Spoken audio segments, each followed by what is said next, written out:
हरे कृष्ण कृष्ण कृष्ण हरे हरे, हरे राम राम राम हरे हरे.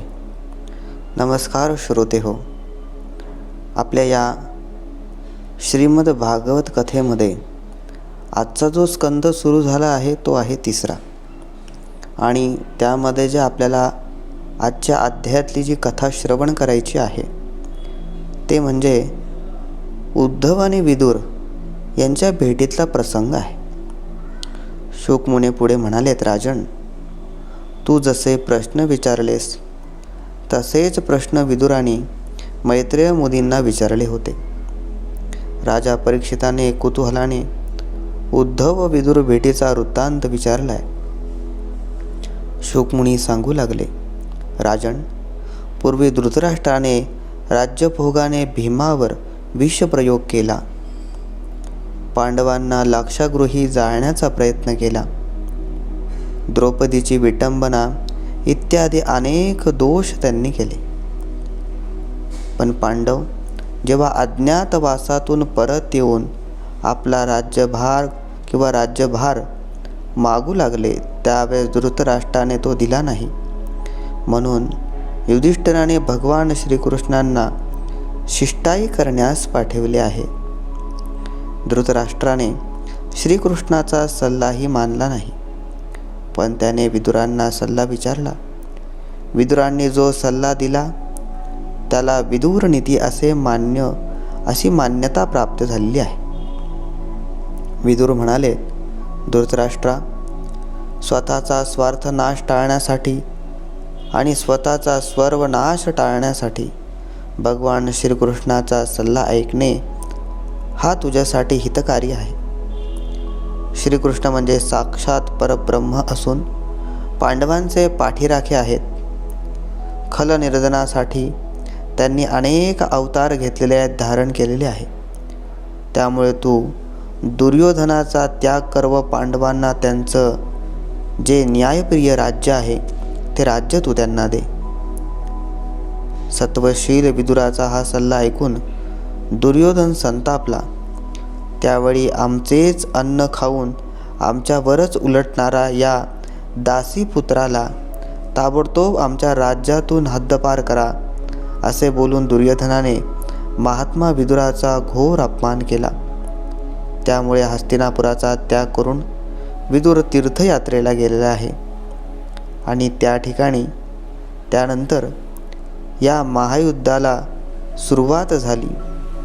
हे युद्ध संपले आहे आणि संपून युधिष्ठिर राज्यावर आल्यानंतर विदुर व उद्धव भेट झाली.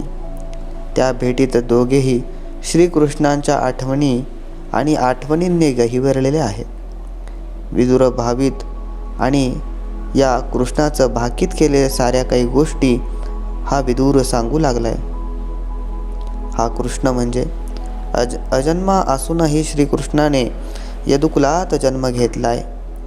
अशा पवित्र कीर्ती श्रीकृष्णाच्या श्रीहरीच्या सहवासात तू बराच कालावधी होतास, तेव्हा मला तू त्यांचं विशेष असं काही असेल तर ते कथन कर. उद्धव सांगू लागला, विदुरा, अरे हे यादव खरेच भाग्यशाली म्हणावे लागतील. कारण सर्वांना किंवा सर्वांच्या मनामध्ये असणारा श्रीकृष्ण ते एक यादवच आहेत. अजन्मा असूनही देवकीच्या उदरी जन्म घेणे, कंस भयाने गोकुळात लपून राहणे, जरासंधाच्या भयाने मथुरा सोडून द्वारकेस जाणे इत्यादी लीला आठवल्या की काही सुचेनासे होते. कारण स्वतः सिद्ध व पूर्ण काम असलेला श्रीकृष्णापेक्षा कोणी मोठा असूच शकत नाही. त्याच्या या पाय ठेवणाऱ्या चौपाईच्या इंद्रादी लोकपालादी मुकुटाचे टोके दोघंही मस्तकावर ठेवून सदैव त्याचे ऋणी राहावे असं मला वाटतं. पण विदुरा, तेच भगवान श्रीकृष्ण उग्रसेन महाराजांच्या सिंहासनासमोर नम्रपणे उभे राहून महाराज आमची प्रार्थना ऐका असे म्हणत असतात आणि त्यांची सेवा देखील करत असतात. असा हा परमात्मा परमेश्वर हा श्रीकृष्ण दयाळू आणि असा परमेश्वर आमच्या मनामध्ये किंवा आपल्या मनामध्ये हृदयी आहे हे देखील विशेषच. उद्धव आपला भाव आवेश आणून शकला नाही. त्याच्या नयनातनं अश्रू ढाळू लागले. त्याच्या नजरेसमोर कंसवधापासून तर भौमासुराच्या वधापर्यंतची एक एक सारी गोष्ट त्याच्या नजरेसमोर येऊ लागली. 16,000 राण्यांशी विवाह केल्यानंतर सगळ्यांना या भूमितलावर नसं तारलं, या सर्व कथा या विदुराच्या डोळ्यासमोर फिरू लागल्या आणि तो अत्यंत भावाग्न होऊन नयनातनं अश्रू गाळून या भगवंताची आठवण करू लागला आणि प्रभू प्रभू असे गुणगान करू लागलेला आहे. हे ऐकून विदुर गहिवरले. उद्धवाचा निरोप घेऊन मैत्रेय मुनींकडे निघाले. उद्धव उत्तरेकडे नरनारायणाच्या भेटीस निघालेला आहे, म्हणजेच गोपाळ कृष्णांच्या भेटीस निघालेला आहे.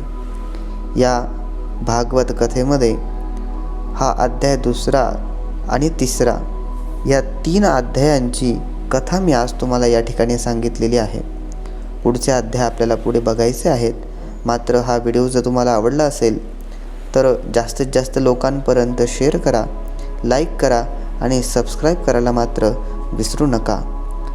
हरे कृष्ण कृष्ण कृष्ण हरे हरे, हरे राम राम राम हरे हरे. हरये नमः हरये नमः.